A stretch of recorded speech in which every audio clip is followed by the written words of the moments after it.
अस्सलाम वालेकुम dear student. आज का जो हमारा टॉपिक है वो डिस्टेंस और डिस्प्लेसमेंट का जो रिमेनिंग पार्ट था, डिस्टेंस एंड डिस्प्लेसमेंट, उसका जो रिमेनिंग पार्ट था आज हम वो डिस्कस करेंगे। ठीक, और फिर उसके बाद हम पढ़ेंगे स्पीड और वेलोसिटी के बारे में। देखिए, डिस्टेंस और डिस्प्लेसमेंट में मैंने आप लोगों को क्लियर डिफरेंस बताया था, उसके हमने फार्मूलाज लिखवाए थे। अब उन फार्मूलाज के ऊपर हम कुछ एमसीक्यूज करेंगे। ठीक, देखिए मैंने आप लोगों को एक्सप्लेन किया था कि रिजल्टेंट डिस्प्लेसमेंट हम मालूम करते हैं S1 प्लस S2 जब दो डिस्प्लेसमेंट्स के बीच एंगल क्या हो, 0 degree, when the two displacement are parallel to each other। और फिर हम डिस्प्लेसमेंट्स मालूम करते हैं, रिजल्टेंट डिस्प्लेसमेंट मालूम करते हैं S1 square plus S2 square whole under root जब दो डिस्प्लेसमेंट के बीच एंगल क्या हो, 90 डिग्री। और रिजल्टेंट डिस्प्लेसमेंट हम मालूम करते हैं S1 minus S2 when the angle between two displacement is 180 degree. और फिर हम रिजल्टेंट डिस्प्लेसमेंट मालूम करते हैं S1 square plus S2 square 2S1 S2 into cos theta whole under root जब एंगल क्या हो, नाइदर 0 नाइदर 90 एंड नार 180। इसके अलावा कोई एंगल हो फिर हम ये फार्मूला यूज़ करते हैं। 180 पे ये यूज़ करते हैं, 90 डिग्री पे ये यूज़ करते हैं और 0 डिग्री पे ये फार्मूला यूज़ करते हैं। नाउ अब देखें, सपोज हम एक क्वेश्चन इसके ऊपर इस तरह करते हैं कि ए body move for S1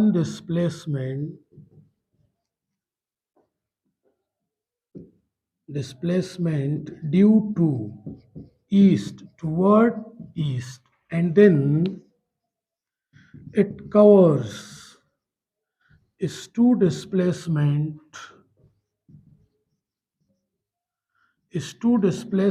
toward north. What is the resultant displacement of this body? इस बॉडी की रिजल्टेंट डिस्प्लेसमेंट कितनी होगी? ऑफ दिस बॉडी, इस बॉडी की रिजल्टेंट डिस्प्लेसमेंट कितनी होगी? एक बॉडी ने S1 डिस्प्लेसमेंट कवर किया due to east, toward east, और फिर उसने S2 डिस्प्लेसमेंट कवर किया टूवर्ड नॉर्थ, नॉर्थ की तरफ। तो इस बॉडी की रिजल्टेंट डिस्प्लेसमेंट क्या होगी? और इसके लिए ऑप्शन है S1 प्लस S2, इसके लिए ऑप्शन बी है S1 square plus S2 square whole under root, option C है S1 माइनस S2, और ऑप्शन डी है नन ऑफ दीज। इसमें कौन सा ऑप्शन ठीक है? और बॉडी ने S1 डिस्प्लेसमेंट कवर किया टूवर्ड ईस्ट और फिर S2 डिस्प्लेसमेंट कवर किया टूवर्ड नॉर्थ।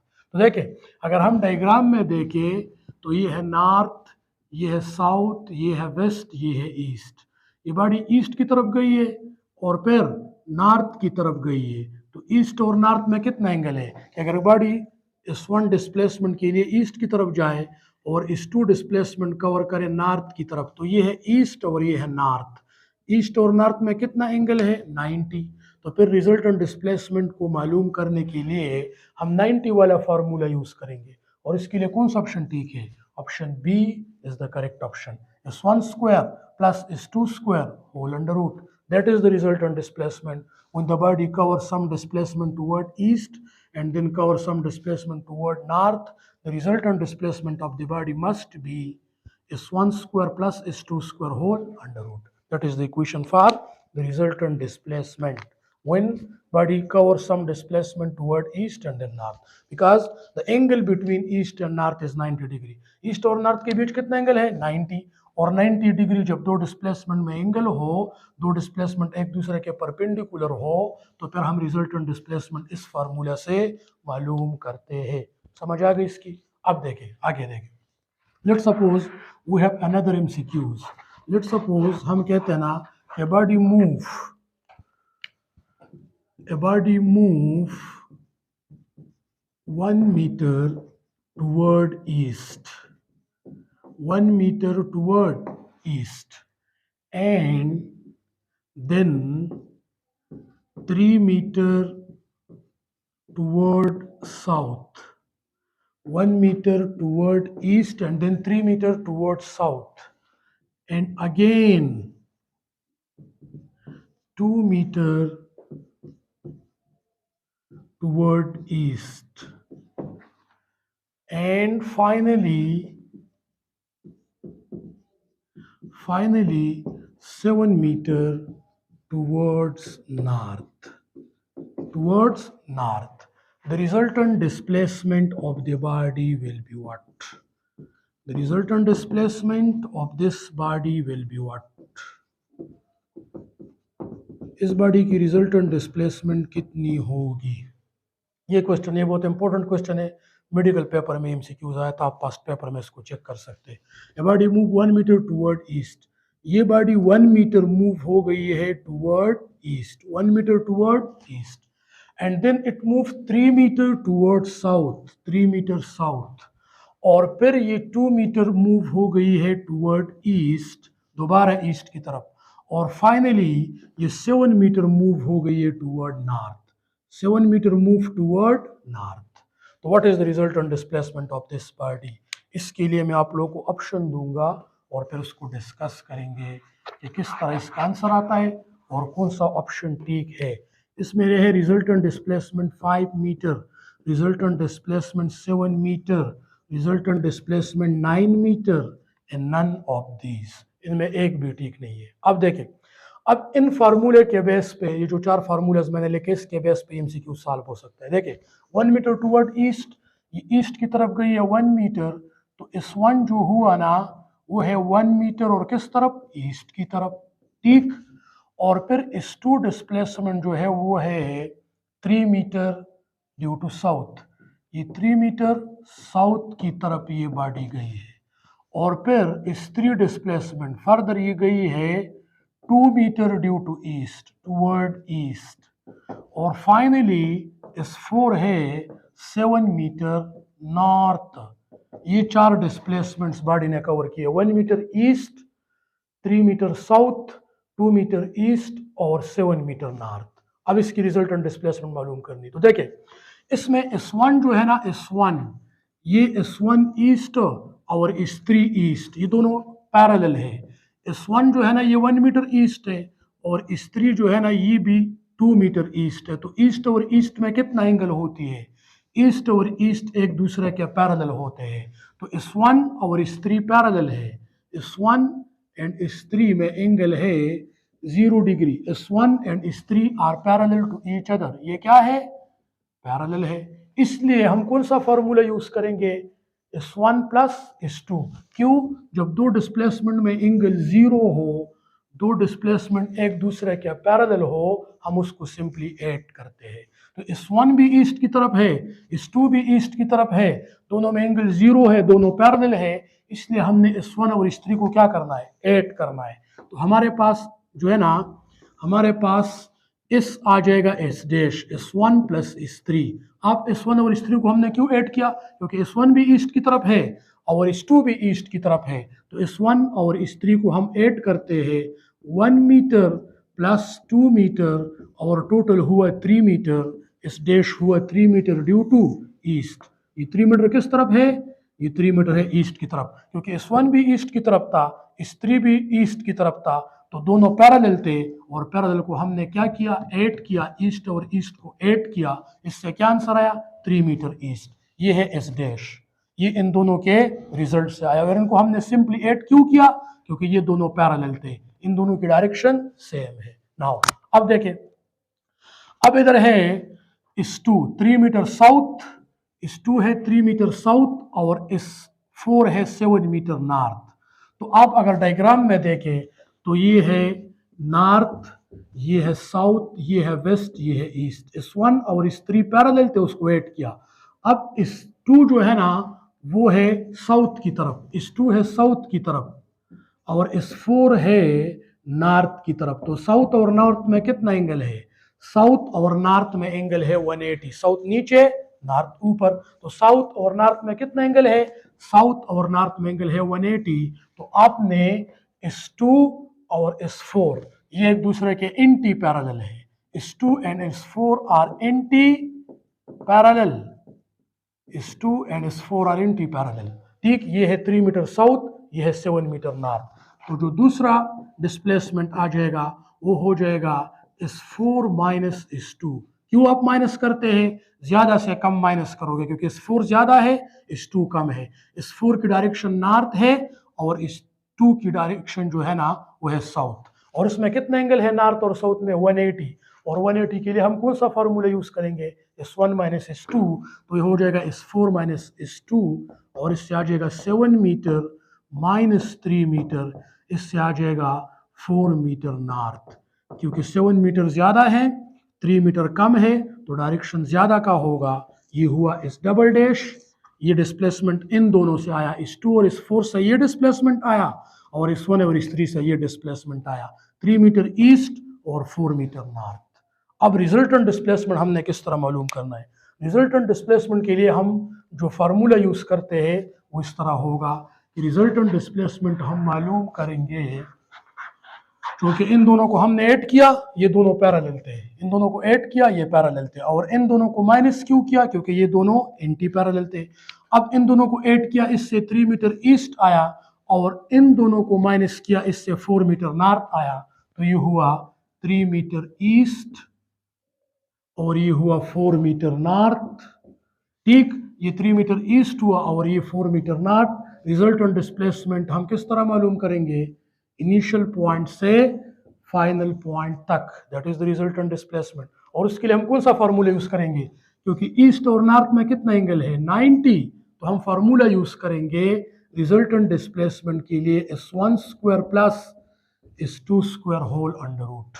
क्योंकि ईस्ट है ये, नॉर्थ ये है, इसमें एंगल 90 है, तो ईस्ट में कितना डिस्टेंस है टोटल डिस्प्लेसमेंट? 3 मीटर, और नॉर्थ में 4 metre. So 3 square 9, 4 square 16, 9 plus 16 25, 25 under root 5 metre. That is the resultant displacement, and the correct option is option A. Option A जो है ना, इन दोनों में, इन सब में ऑप्शन ए करेक्ट ऑप्शन है। और उसका बेसिक जो है ना कंसेप्ट क्या है? 1 मीटर ईस्ट और इधर है 2 मीटर ईस्ट। तो ईस्ट और ईस्ट को सिंपली ऐड करो, इससे 3 बना, ये 3 है। और फिर इधर है 7 मीटर नॉर्थ और ये है 3 मीटर साउथ। नॉर्थ और साउथ एक दूसरे के एंटी पैरेलल है, इसको माइनस करें, 7 से 3 माइनस करें तो 4 रह गया। तो ये है 4 मीटर, ये है 3 मीटर। ये रिजल्टेंट डिस्प्लेसमेंट, इसमें एंगल 90 के लिए ये फार्मूला इसमें पुटिंग करें, इससे आएगा 25 under root, you will get 5 metre, क्योंकि 25 का अंडर रूट है 5 metre. This is the resultant displacement when the body move 1 metre east, 3 metre south, 2 meter again east, and finally 7 meter north. So how to find the resultant displacement? That is the way, that is the process to find out the resultant displacement. और ये MCQ जो है ना, ये medical 2018-19 में आप लोग check कर सकते हैं ईटा पेपर में। समझ आ गई इसकी? तो ये डिस्टेंस और डिस्प्लेसमेंट का कंसेप्ट है। अगर हम डिस्टेंस इसमें मालूम करें तो डिस्टेंस के लिए आप ये फार्मूले यूज मत करें। डिस्टेंस के लिए आप सिंपली ऐड करें 1 मीटर और 3 मीटर, 4 मीटर और 2 मीटर, 6 मीटर और 7 मीटर, इससे आएगा 13 मीटर। इसका टोटल डिस्टेंस 13 मीटर है, लेकिन डिस्प्लेसमेंट के लिए आपने इन फार्मूलेस को यूज करना होगा। सो ये जो है ना डिस्टेंस और डिस्प्लेसमेंट में कुछ बातें ये रह गई थी, और भी 2-3 पॉइंट्स इसके ऊपर वो करेंगे, फिर हम स्टार्ट करेंगे स्पीड एंड वेलोसिटी। ठीक, तो डिस्टेंस डिस्प्लेसमेंट का रिलेशन क्या है? What is the relation between distance and displacement? ये बात याद रखिए कि distance is always greater than or equals to displacement. This is the relation between distance and displacement.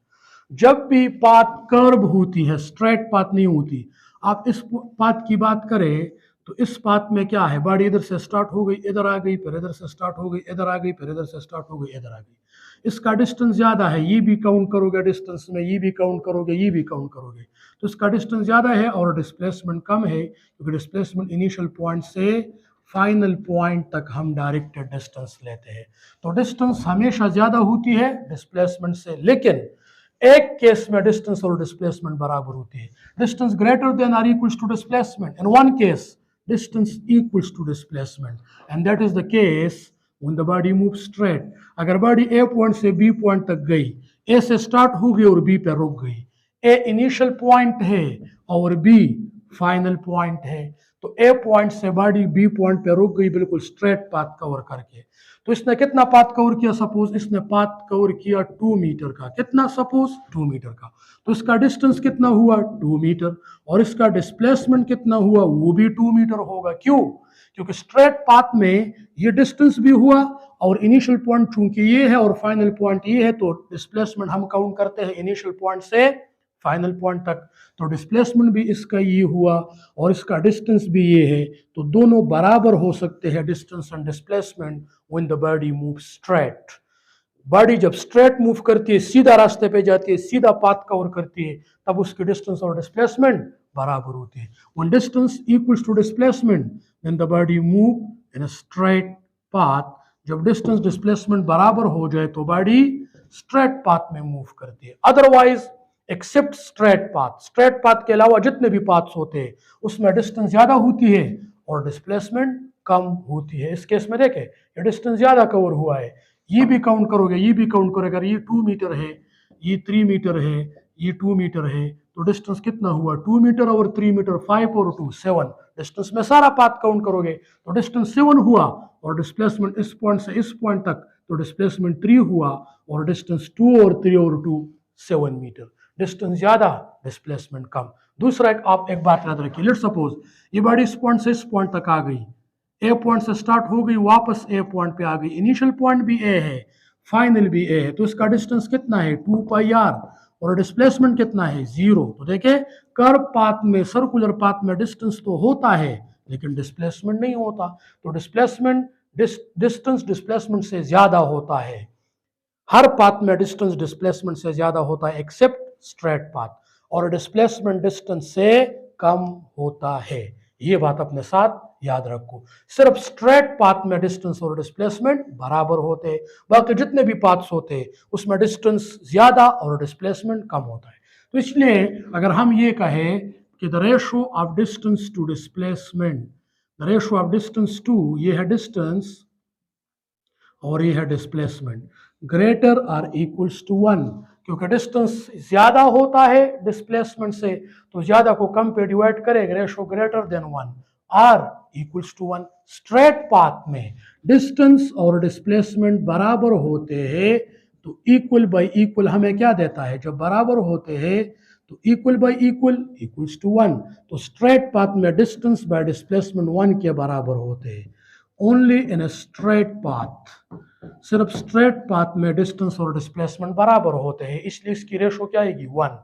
Other than straight path distance greater than displacement, so this ratio always greater than 1. So the correct relation between distance and displacement is distance divided by displacement greater or equals to 1, क्योंकि 1 के बराबर हो सकता है। एक case में distance divided by displacement की जो रेशो है वो 1 के बराबर हो सकती है। कौन से केस में? when the body moves straight। Other path, जब स्ट्रेट पाथ के अलावा कोई पाथ हो तब डिस्टेंस ज्यादा होता है डिस्प्लेसमेंट कम होता है, तो ज्यादा को कम पे डिवाइड करे तो आंसर 1 से ज्यादा आएगा। तो एक्सेप्ट स्ट्रेट पाथ ये रिलेशन, इन स्ट्रेट पाथ ये रिलेशन। समझ आ गई इसकी समझ आ गई। This is the possible relation between distance and displacement.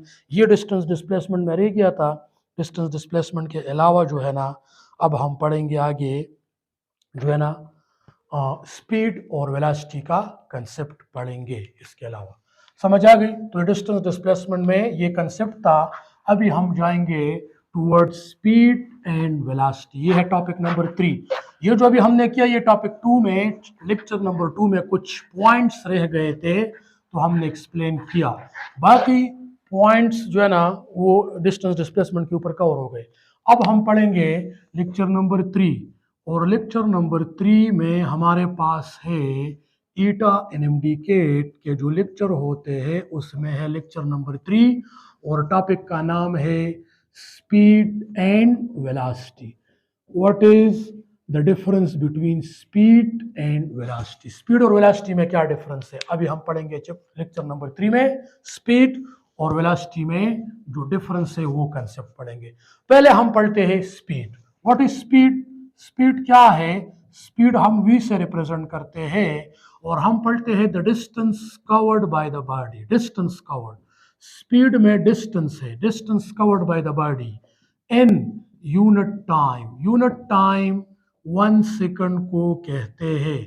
Distance covered by the body in unit time, per unit time mean 1 second.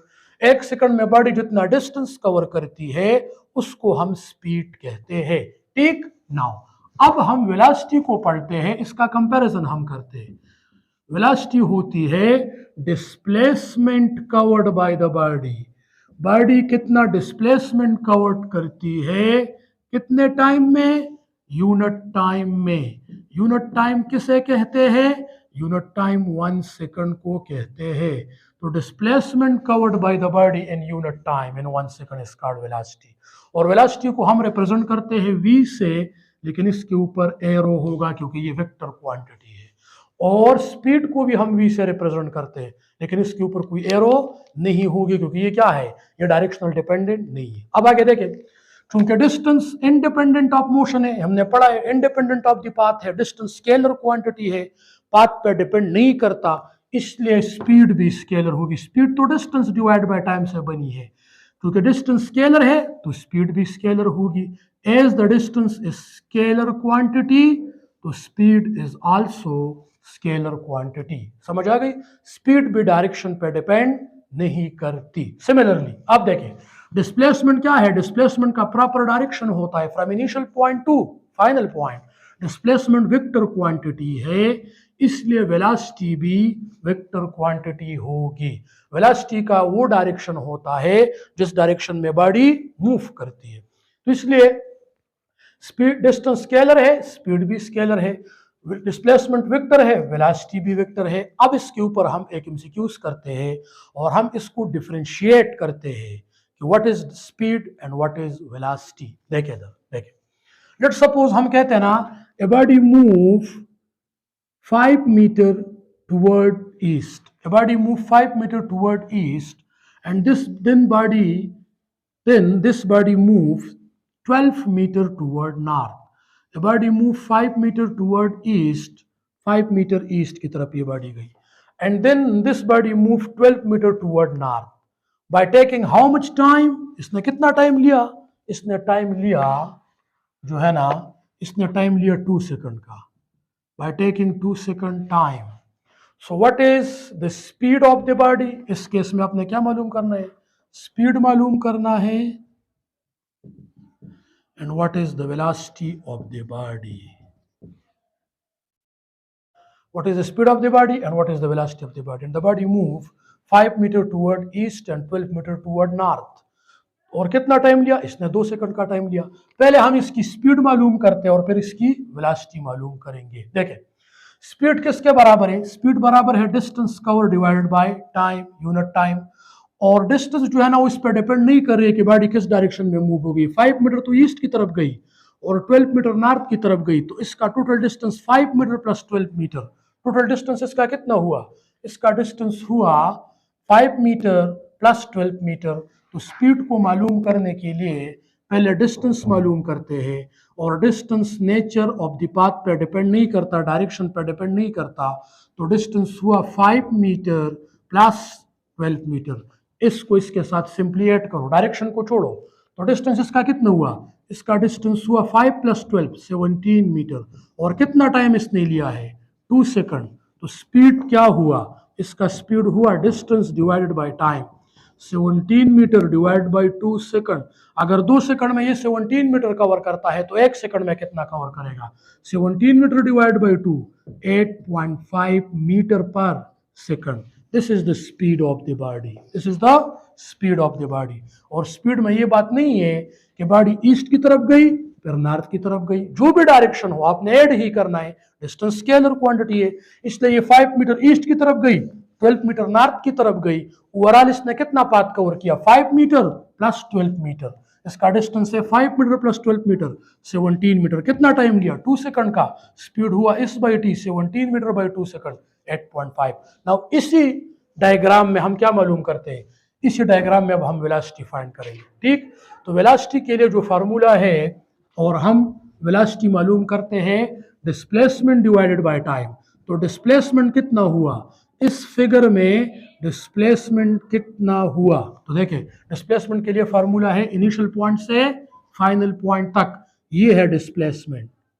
This is to find out the displacement. ये है इनिशियल पॉइंट से final point तक direct distance को हम displacement कहते हैं। अब देखिए, अब east displacement depends on direction, और डिस्प्लेसमेंट के लिए हमने फार्मूला पढ़े हैं कि जब डिस्प्लेसमेंट में 90 एंगल हो तो ये फार्मूला, 180 के लिए फार्मूला, 0 डिग्री के लिए। अब ये है 5 मीटर ईस्ट और ये है 12 मीटर नॉर्थ।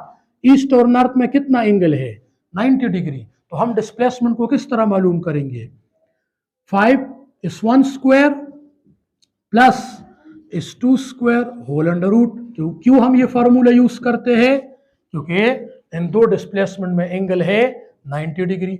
जब मैं रिजल्टेंट डिस्प्लेसमेंट मालूम करूंगा, ये रिजल्टेंट डिस्प्लेसमेंट है, तो मैं कौन सा फार्मूला यूज करूंगा, मैं ये वाला फार्मूला यूज करूंगा, 90 डिग्री वाला फार्मूला। तो इसके लिए है, इस 1 है 5 स्क्वायर, इस 2 है 12 स्क्वायर और होल अंडर रूट। तो डिस्प्लेसमेंट आया 5 स्क्वायर है 25, 12 स्क्वायर है 144, 25 प्लस 144 169, 169 अंडर रूट क्या देता है 13।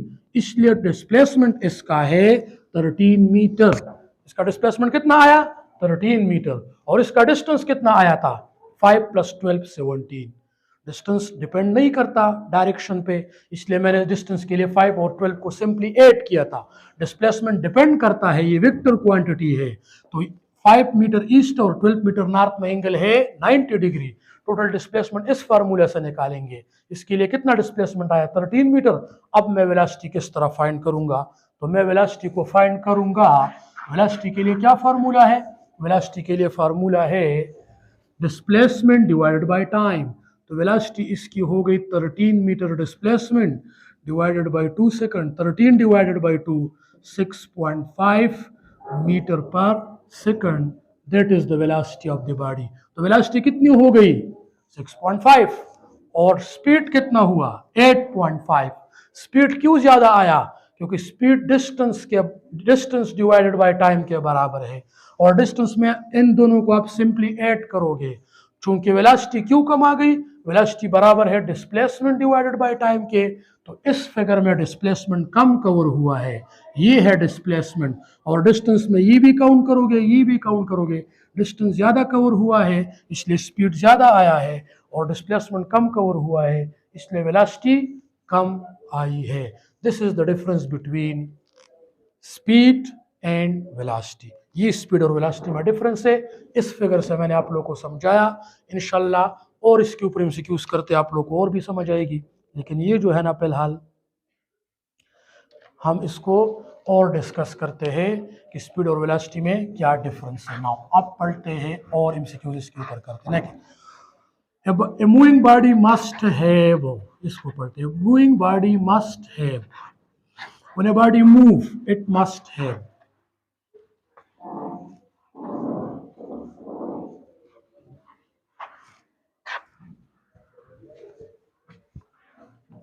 हाँ देखिए, when a body move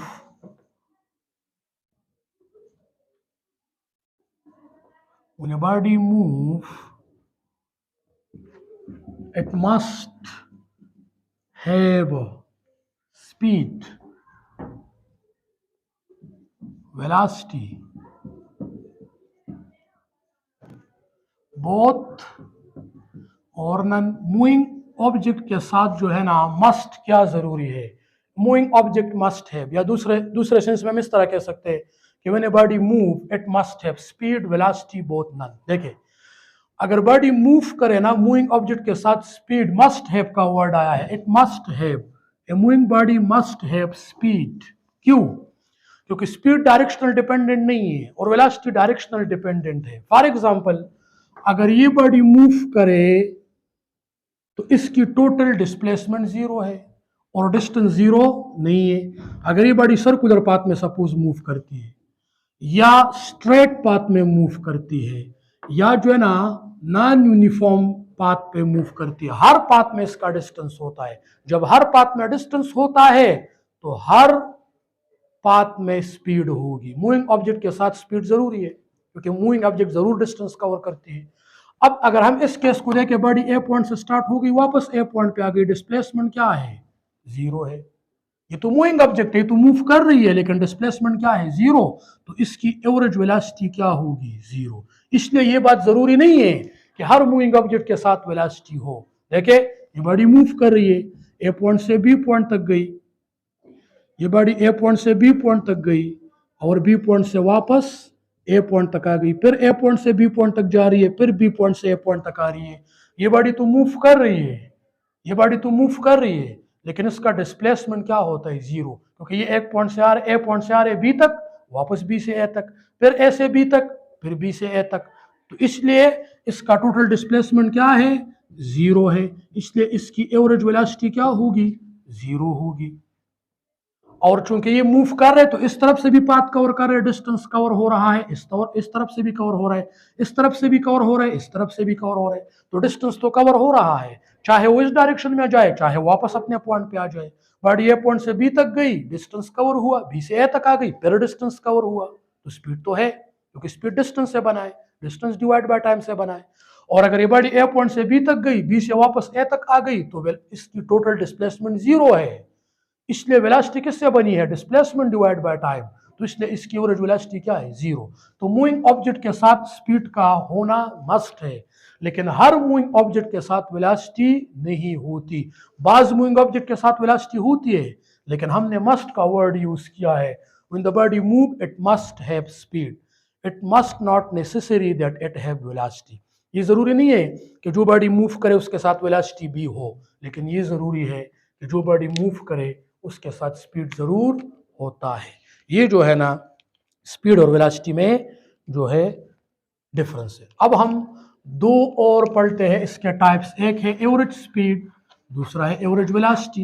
average speed हम पढ़ते हैं, एवरेज वेलोसिटी पढ़ते हैं, और इसमें फिर डिफ्रेंशिएट करते हैं कि एवरेज स्पीड और एवरेज वेलोसिटी में क्या फ़र्क है। फिर हम पढ़ेंगे यूनिफॉर्म स्पीड और यूनिफॉर्म वेलोसिटी। ठीक, देखिए, एवरेज स्पीड और एवरेज वेलोसिटी में क्या फ़र्क है। एवरेज स्पीड किसे कहते हैं? एवरेज स्पीड, तो एवरेज स्पीड का फार्मूला है, फर्स्ट इक्वेशन उसका है total distance divided bye total time, total distance divided bye total time. इसमें हम कहते हैं total distance divide by total time. दूसरा फार्मूला एवरेज स्पीड का है 2v1 v2 divided by v1 plus v2। और तीसरा फार्मूला एवरेज स्पीड का है, एवरेज स्पीड के लिए तीसरा फार्मूला है v1 t1 plus v2 t2 plus v3 t3। जितने भी आपको टाइम और स्पीड्स गिवन है तो आप ये यूज कर सकते हैं, divide by t1 plus t2 plus t3। These are the three formulas for average speed. Average speed के लिए तीन फार्मूले, एक है total distance divide by total time, ये वाला कब यूज करोगे? जब आपको टोटल डिस्टेंस गिवन हो और टाइम गिवन हो। एक है 2v1 v2 divided by v1 plus v2, ये वाला बहुत इंपॉर्टेंट है, आप पास्ट पेपर में देख सकते हैं, मेडिकल और इंजीनियरिंग के टेस्ट में ये वाला बहुत ज्यादा यूज हुआ है।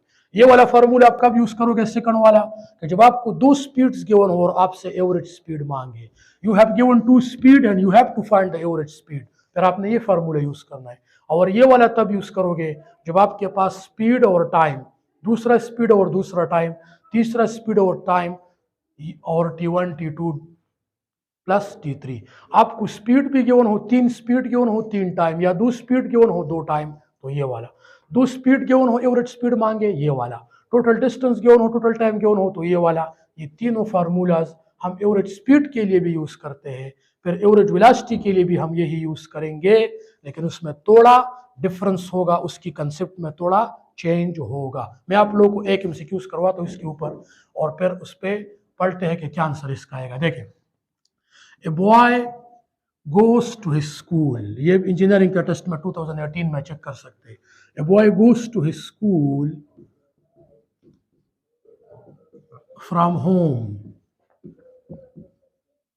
with the speed of,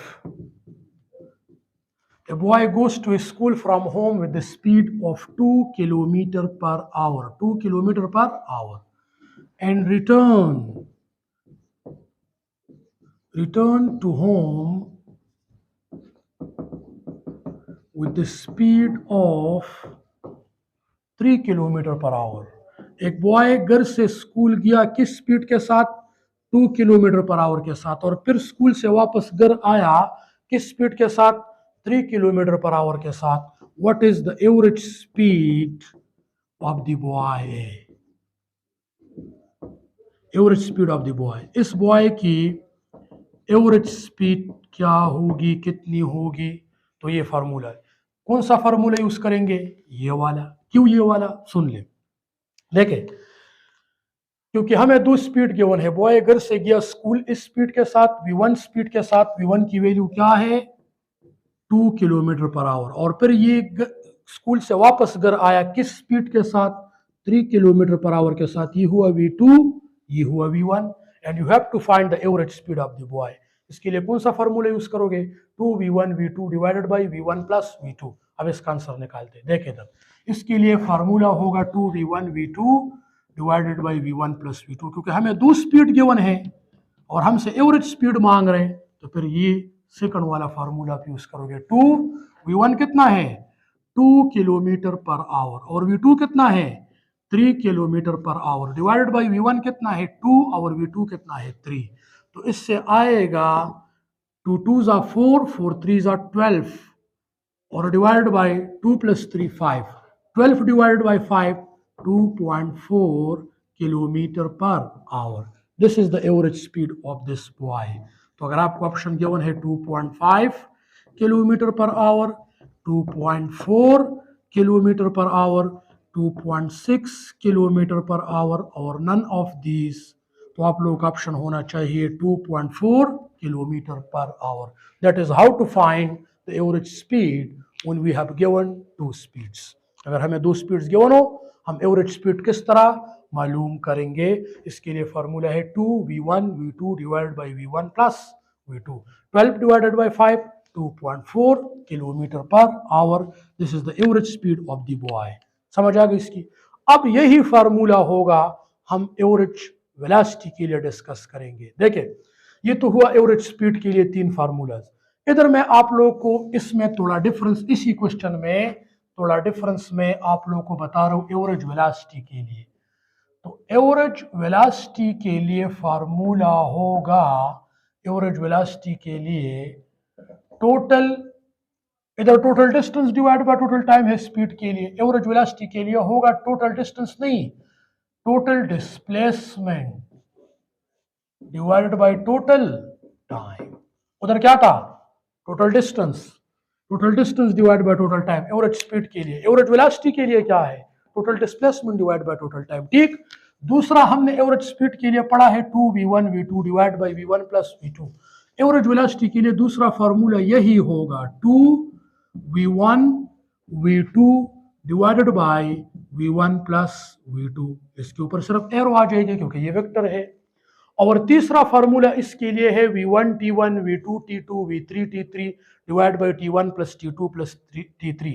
इस तरह बिल्कुल एवरेज वेलोसिटी के लिए भी होगा। एवरेज वेलोसिटी के लिए भी आप कह सकते हैं v1 t1 plus v2 t2 plus v3 t3 divide by t1 plus t2 plus t3।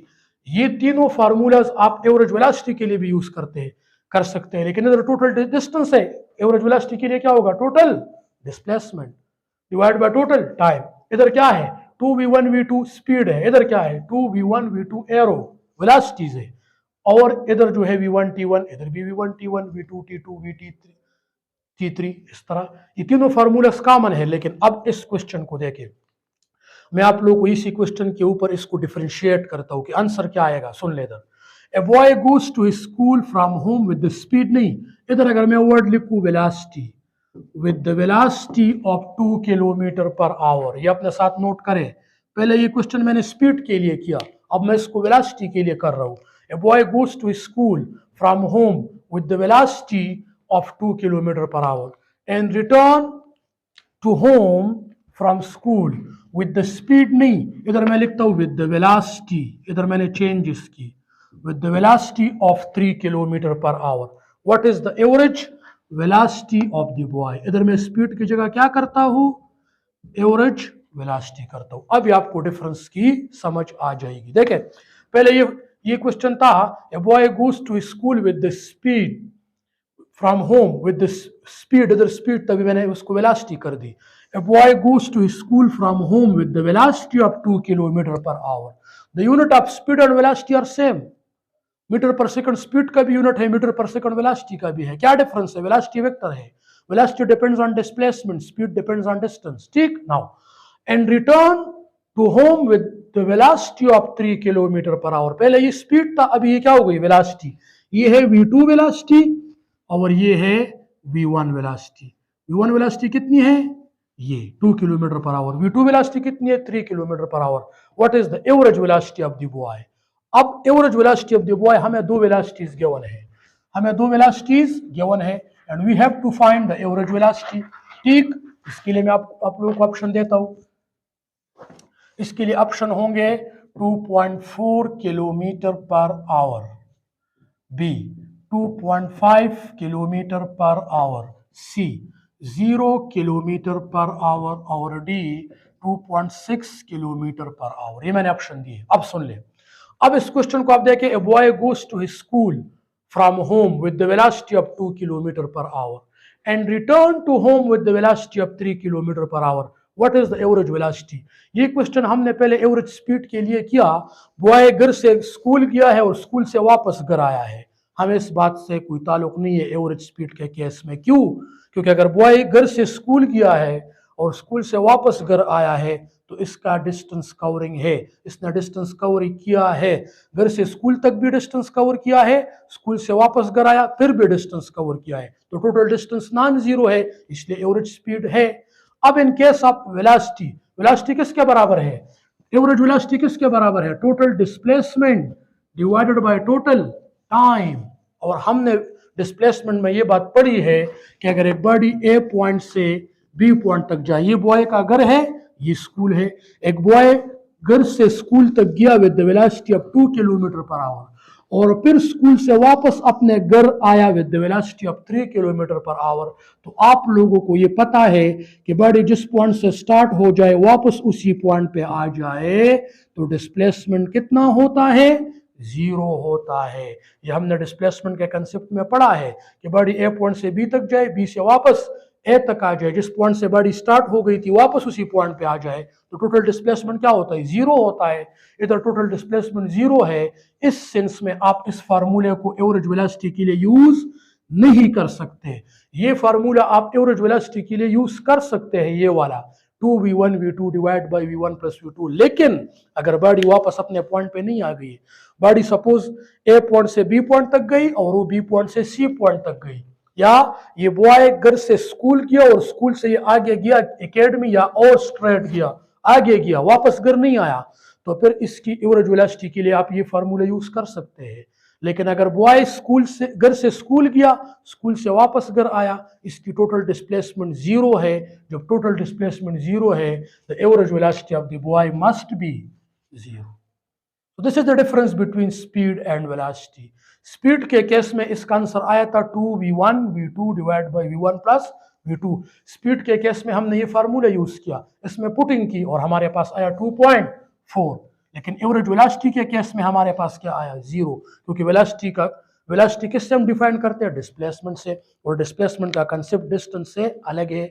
Speed को हम डिस्टेंस से जो है ना मेजर करते हैं, how much distance covered by the body in how much time, और वेलोसिटी को हम मेजर करते हैं डिस्प्लेसमेंट से। तो जब बॉडी वापस अपने पॉइंट पे आ जाती है तो डिस्प्लेसमेंट जीरो होता है। इस केस में एवरेज वेलोसिटी जरूर जीरो होगी। आप इस फार्मूले को एवरेज वेलोसिटी के लिए यूज कर सकते हैं, लेकिन अगर बॉडी वापस अपने पॉइंट पे ना आई हो, मैं आप लोगों को इसका दूसरा एमसीक्यूज जो है ना वो करवाता हूँ, फिर हम ये फार्मूला यूज कर सकते हैं। देखिए, अगर मैं आप लोगों को ये कहूँ कि boy goes to his school, या हम कहते हैं ए बॉय या a body move from point A to point B. देखिए, अब आप इस फार्मूले को यूज कर सकते हैं, इसमें डिफरेंस जो है ना जानिए। देखिए, a body move from point A to point B with the velocity of 2 kilometer per hour and move from point B to point C with the velocity of 3 kilometer per hour. What is the average velocity of the body? What is the average velocity of the body? अब देखें, अब आप ये formula use कर सकते हैं 2v1v2 divide by v1 plus v2. किस तरह? A body move from point A to B with the velocity of 2 kilometre per hour. ये क्या हुआ? Velocity v1. और फिर body move from B to A नहीं, ये बॉडी मूव हो गई बी से फर्दर आगे सी तक, पॉइंट सी तक. अगर ये बॉडी ए पॉइंट से बी तक गई होती और बी से वापस ए तक आई होती तो फिर इसकी एवरेज वेलोसिटी जीरो होती, क्योंकि ए से बी तक गई और बी से वापस ए पे आ गई, क्योंकि टोटल डिस्प्लेसमेंट जीरो, तो एवरेज वेलोसिटी जीरो. लेकिन नहीं, ये बॉडी ए पॉइंट से बी तक गई है और फिर बी से सी तक गई है, आगे गई है, और ए से बी तक उसकी वेलोसिटी क्या थी? 2 किलोमीटर पर आवर, और फिर बी से सी तक इसकी वेलोसिटी क्या थी? 3 किलोमीटर पर आवर. तो ये क्या है?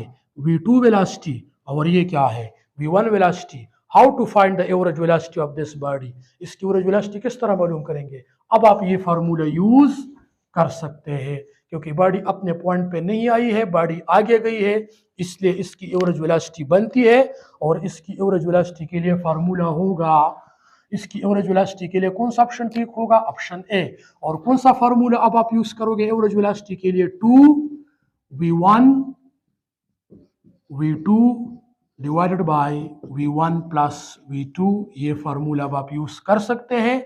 इसमें आप पुटिंग करें तो एवरेज वेलोसिटी आ जाएगी 2, v1 कितना है? 2, और v2 कितना है? 3 डिवाइडेड बाय v1 2 प्लस 3, इससे आएगा 12 डिवाइडेड बाय 5.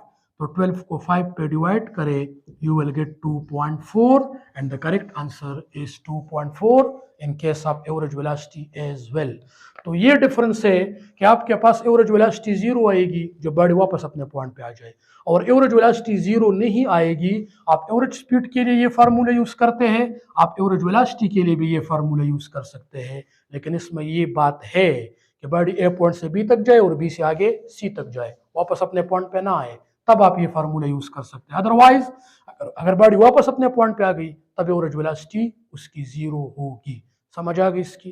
तो ये जो है ना एवरेज वेलोसिटी और एवरेज स्पीड में ये कंसेप्ट है. हम इस कंसेप्ट के साथ जो है ना ये पढ़ते हैं एवरेज वेलोसिटी और एवरेज स्पीड को. नाउ अब जो है ना एक और बात इसमें हम करते हैं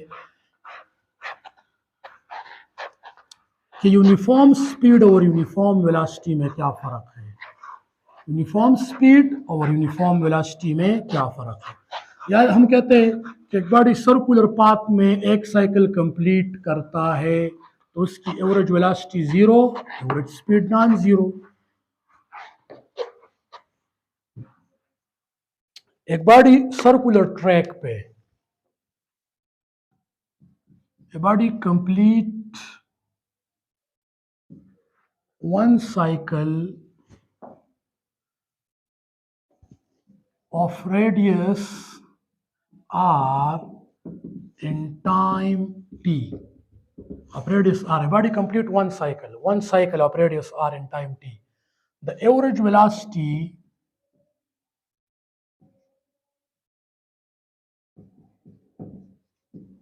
and the average speed of the body will be.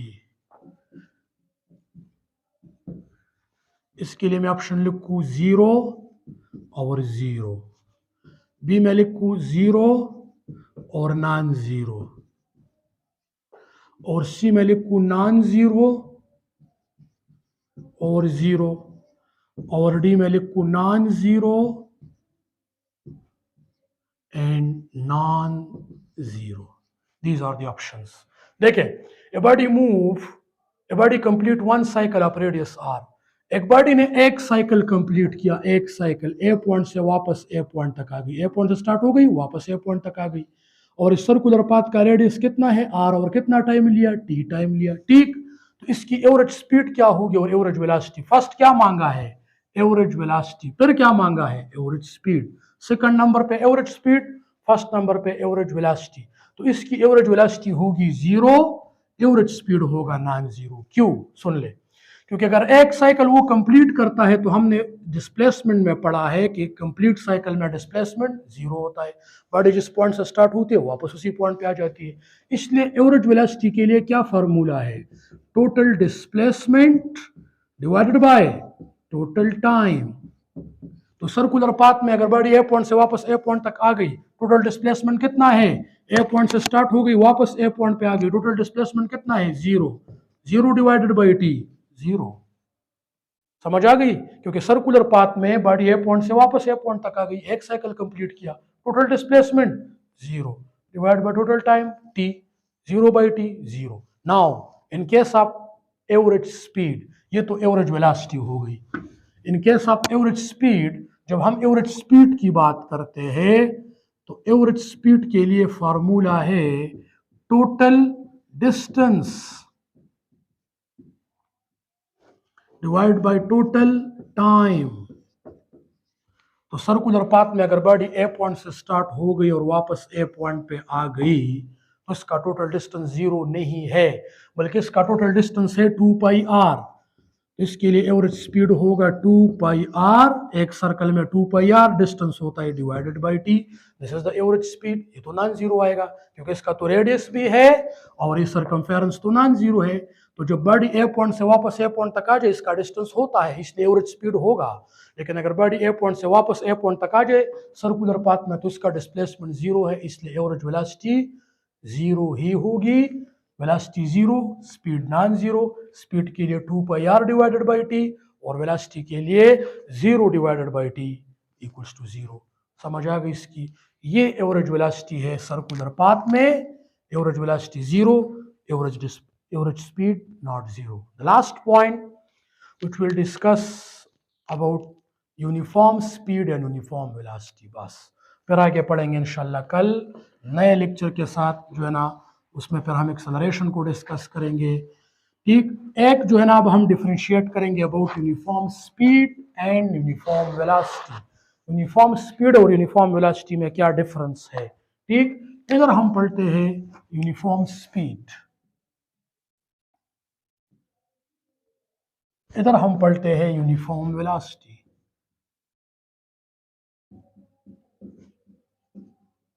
आप देखें स्पीड जो है ना uniform speed, if the body cover equal path in each second, what is the direction of the body is, body की जो भी डायरेक्शन हो, what will be the direction of the body, उसको छोड़े, लेकिन बॉडी इक्वल पाथ कवर करे हर second में, हम कहते हैं बॉडी यूनिफॉर्म स्पीड के साथ जा रही है। देखिए मैं आप लोग को एग्जांपल दे रहा हूं।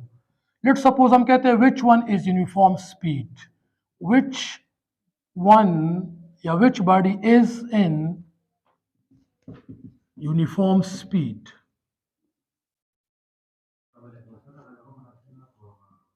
कौन सी बॉडी यूनिफॉर्म स्पीड में है। ऑप्शन ए में मैं आप लोगों को लिखता हूं कि इस बॉडी ने 2 मीटर का पाथ कवर किया फर्स्ट सेकंड में, फिर 2 मीटर का पाथ कवर किया नेक्स्ट सेकंड में, सेकंड में, और फिर 2 मीटर का पाथ कवर किया थर्ड सेकंड में, और डायरेक्शन चेंज नहीं करती।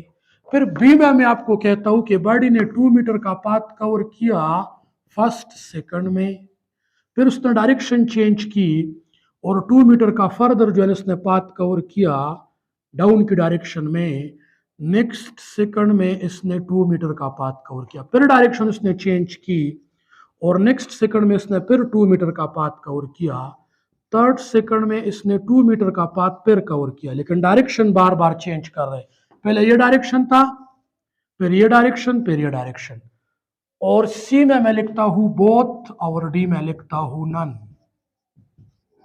विच one is in uniform speed. ये बॉडी 2 मीटर का पाथ कवर करती है फर्स्ट सेकंड में 2 मीटर, सेकंड सेकंड में 2 मीटर, थर्ड सेकंड में, इधर डायरेक्शन चेंज नहीं हो रहा है। इधर बॉडी 2 मीटर का पाथ कवर करती है फर्स्ट सेकंड में, 2 मीटर का पाथ नेक्स्ट सेकंड में, सेकंड सेकंड में, और 2 मीटर का पाथ कवर करती है थर्ड सेकंड में। इधर डायरेक्शन चेंज हो रहा है, इधर डायरेक्शन चेंज नहीं हो रहा है, हर सेकंड में इक्वल पाथ कवर हो रहा है। इधर भी हर सेकंड में इक्वल पाथ कवर हो रहा है, लेकिन डायरेक्शन चेंज हो रहा है। तो कौन सी यूनिफॉर्म स्पीड में है? यूनिफॉर्म स्पीड की डिफिनीशन है when the body cover equal path in each second. When the body cover equal path in each second, we say the body is in uniform speed. तो इधर तो equal path cover हो रहा है हर second में, इधर direction change नहीं हो रहा, इधर डायरेक्शन चेंज हो रहा है। ये यूनिफॉर्म स्पीड है कि ये है कि दोनों है कि दोनों नहीं है? तो दोनों है, बोथ। क्यों? स्पीड डायरेक्शनल डिपेंडेंट नहीं है, स्पीड स्केलर क्वांटिटी है। स्पीड तब यूनिफॉर्म होगा जब बॉडी इक्वल पाथ कवर करे हर सेकंड में, चाहे वो अपोजिट डायरेक्शन में हो, चाहे वो बार बार डायरेक्शन चेंज करे, कोई बात नहीं।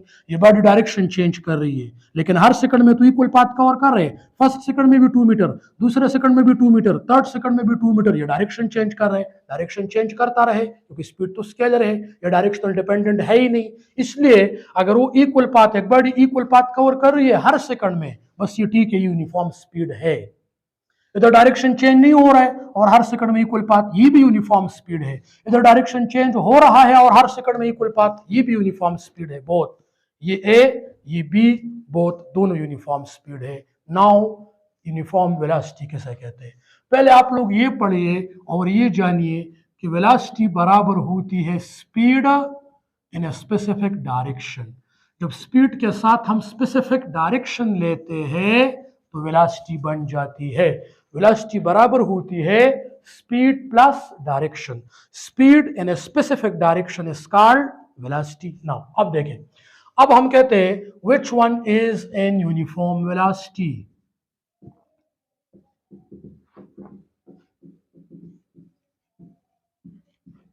कौन सी ऑब्जेक्ट जो है ना ये यूनिफॉर्म वेलोसिटी में है? अब मैं दो फिगर्स पर आप लोगों को ड्रा कर रहा हूं।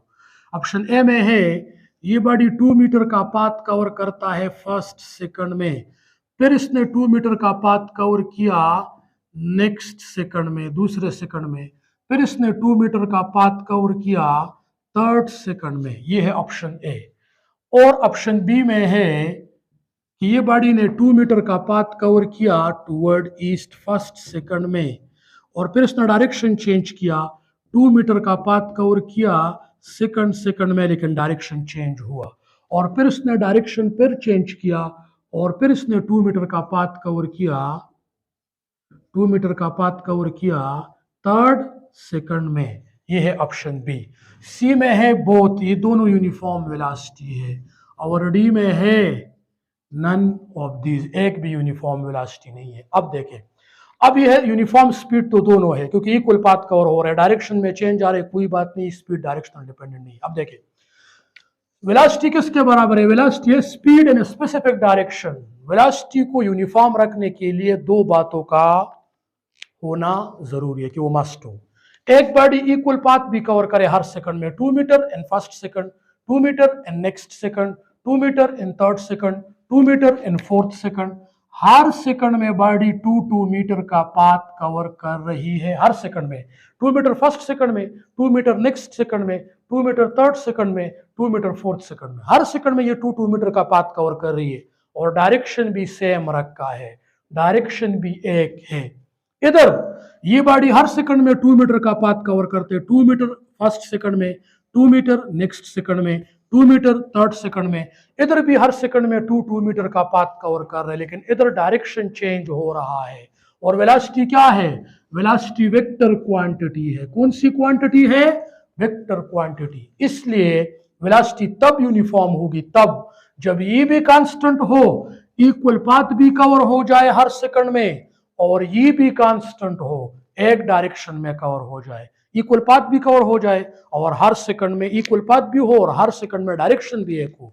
बॉडी की डायरेक्शन ऑफ मोशन भी चेंज ना हो रही हो, और बॉडी हर सेकंड में इक्वल पाथ भी कवर करे, तब जाके वेलोसिटी यूनिफॉर्म होगी। तो इसमें ए यूनिफॉर्म वेलोसिटी है, लेकिन बी यूनिफॉर्म वेलोसिटी नहीं है। क्यों? क्योंकि बी केस में बॉडी बार बार अपनी डायरेक्शन ऑफ मोशन को चेंज करे। पहले ईस्ट का डायरेक्शन था, फिर साउथ का, फिर वेस्ट का। तो जब डायरेक्शन चेंज हो रही हो फिर वेलोसिटी चेंज होगी, वेलोसिटी यूनिफॉर्म नहीं होगी।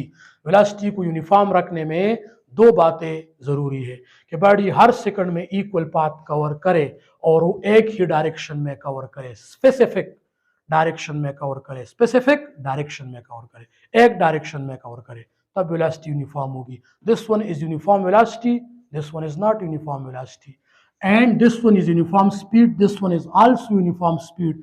स्पीड डायरेक्शनल डिपेंडेंट नहीं है और ये बॉडी हर सेकंड में इक्वल पाथ कवर कर रहे हैं। इधर डायरेक्शन चेंज नहीं हो रहा है, इधर चेंज हो रहा है, कोई बात नहीं। लेकिन वेलोसिटी में ये बात याद रखोगे कि वेलोसिटी तब यूनिफॉर्म होगी कि न स्पीड में चेंज आ जाए, इक्वल पाथ भी कवर हो जाए और एक ही डायरेक्शन में भी कवर हो जाए, डायरेक्शन में भी चेंज ना आ जाए। तो उम्मीद है आप लोगों को स्पीड और वेलोसिटी में, एवरेज स्पीड एवरेज वेलोसिटी में, यूनिफॉर्म स्पीड और यूनिफॉर्म वेलोसिटी में डिफरेंस की समझ आई होगी। इंशाल्लाह नेक्स्ट लेक्चर में हम फर्दर पढ़ेंगे एक्सेलरेशन को और स्पीड और वेलोसिटी के कुछ पॉइंट्स को। एक्सेलरेशन में भी ये कंसेप्ट आएगा, उसको डिस्कस करेंगे और नेक्स्ट लेक्चर में हम एक्सेलरेशन पढ़ेंगे। Thank you.